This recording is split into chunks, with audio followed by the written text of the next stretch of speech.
बच्चों नमस्कार।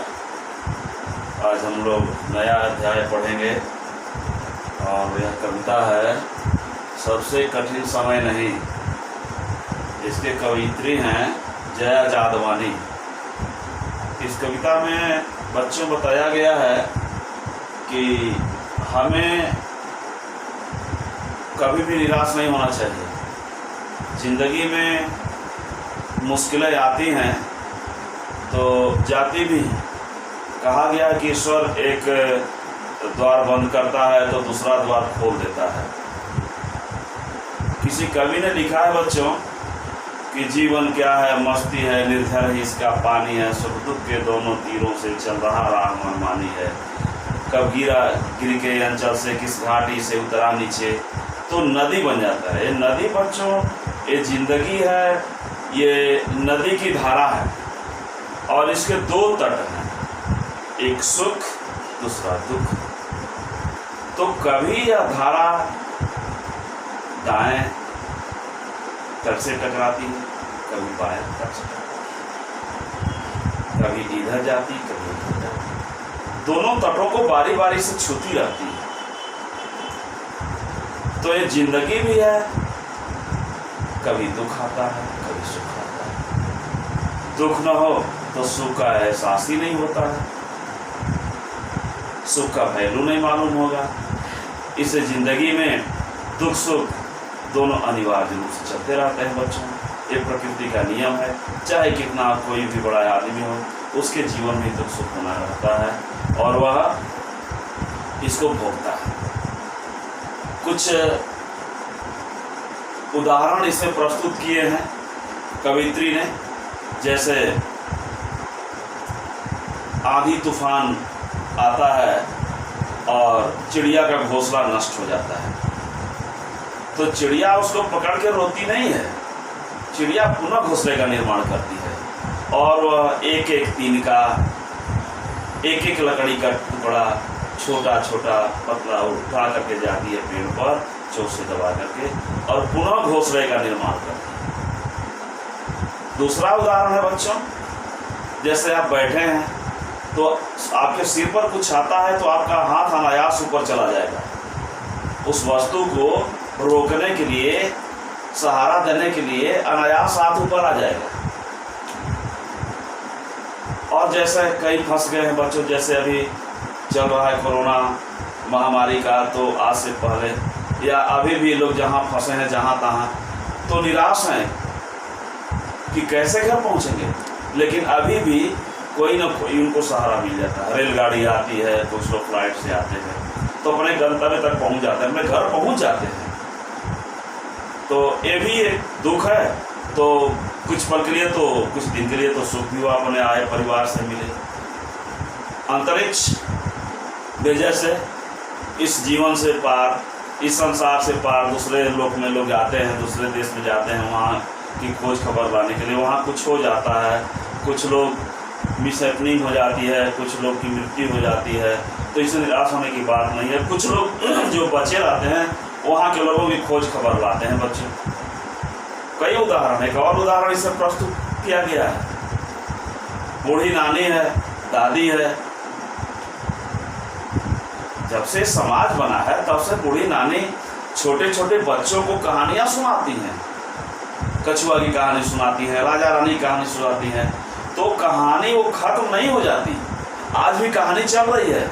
वह कहानी दादाजी की नानी भी सुनाई थी और आज हम भी सुने, आप भी सुन रहे हैं छोटे छोटे बच्चों को। तो ये भी कहानी चलती रहती है बच्चों। तो इस प्रकार से ये इस कविता का मूल भाव रहा बच्चों। अब आगे इस कविता के बारे में देखते हैं और इसका कुछ कठिन शब्दों को भी देखेंगे। तो आइए देखते हैं इसको।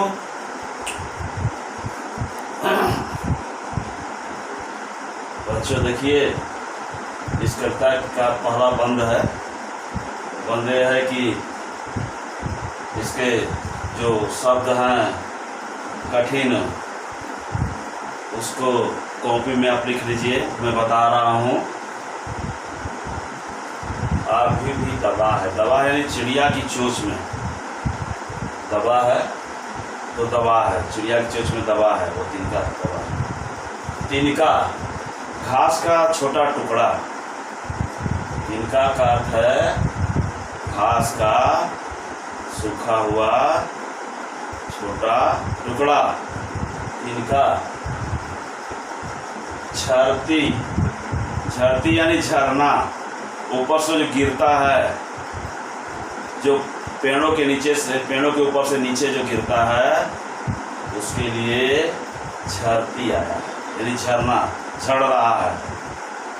पत्ती यानी पत्ता, पत्ती यानी पत्ता।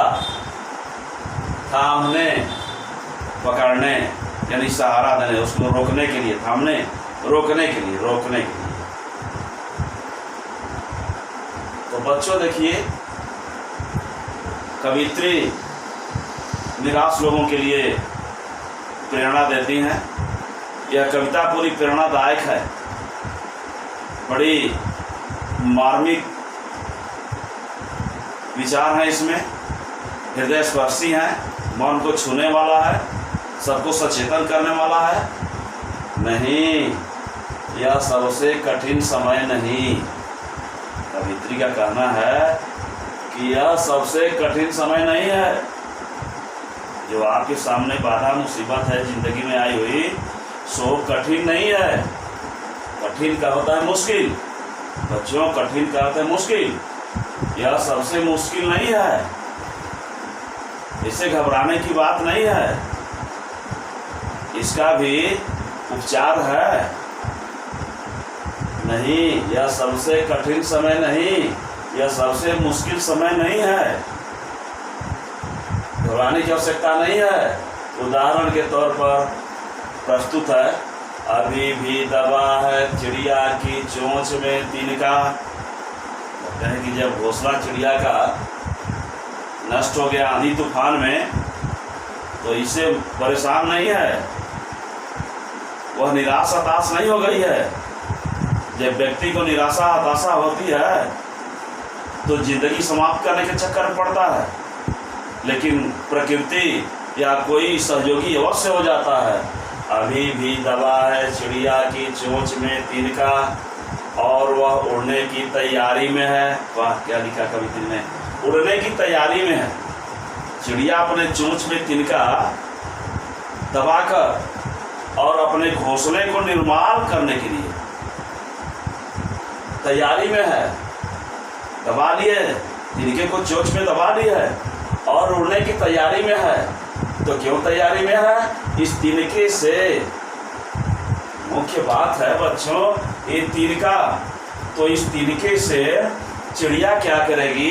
अपने और अपने परिवार के लिए घोंसला बनाएगी, जैसे हम सभी बनाते हैं, मनुष्य बनाते हैं अपने परिवार के लिए, अपने बच्चों के लिए, अपने रहने के लिए, सर्दी गर्मी से बचने के लिए, अपनी सुख सुविधा के लिए। तो चिड़िया भी बच्चों चोंच में तिनका दबा करके उड़ने की तैयारी में है और इस तिनके से वो अपना घोंसला बनाएगी। वो घबराई नहीं, मुश्किलों का सामना कर रही है। देखिए, उस चिड़िया से हमें प्रेरणा लेनी चाहिए बच्चों, घबराना नहीं चाहिए। ये बहुत प्रेरणादायक है। ये कितना मुश्किल कार्य कर रही चिड़िया, दूर दूर करके, दूर दूर से लाती है, तिनका लाती है घास का छोटा छोटा, और इससे अपना क्या करती है? घोंसले का निर्माण करती है और उसमें सुखपूर्वक अपना समय व्यतीत करती है। आगे लिखती हैं कवित्री, अभी भी झरती हुई पत्ती थामने को बैठा है हाथ एक। यदि आप कहीं बैठे हैं और आपके सिर पर कुछ आता है, तो झरती हुई पत्ती से देखो बच्चों, यहाँ जो है कुछ रहस्यात्मक बातें हैं, कुछ छायावाद की बातें यहाँ रहस्यात्मक बातें हैं, रहस्य है, समझना पड़ेगा कि पेड़ के नीचे बैठे हैं और ऊपर से कुछ पत्ती गिर रही है, कुछ गिर रहा है, तो हाथ अनायास चला जाएगा सिर पर उसको पकड़ने के लिए। थामने को, पकड़ने को बैठा है, हाथ एक, तुरंत हाथ एक चला जाएगा, तुरंत हाथ चला जाएगा। तो अभी भी झरती हुई पत्ती को थामने के लिए हाथ बैठा है, तुरंत हाथ अनायास चला जाएगा। ये नेचुरल बात है बच्चों, प्राकृतिक बात है, अनायास हो जाता है। जैसे पलकों का गिरना, इसको रोक नहीं सकते। यदि किसी की आँख के सामने आप ऐसे उंगली करेंगे, अनायास पलक नीचे झपक जाएगी, आ जाएगी। तो ये जो है हाथ भी सहारा दे रहा है। तो सहारा देने का मतलब है संकट से, कि मुसीबत में कुछ और कुछ सहारा मिल जाएगा। घबराने की बात नहीं है और अपने लक्ष्य की तरफ बढ़ना है, जीवन पथ पर अग्रसर होना है। बच्चों, इसको समझने की बात है।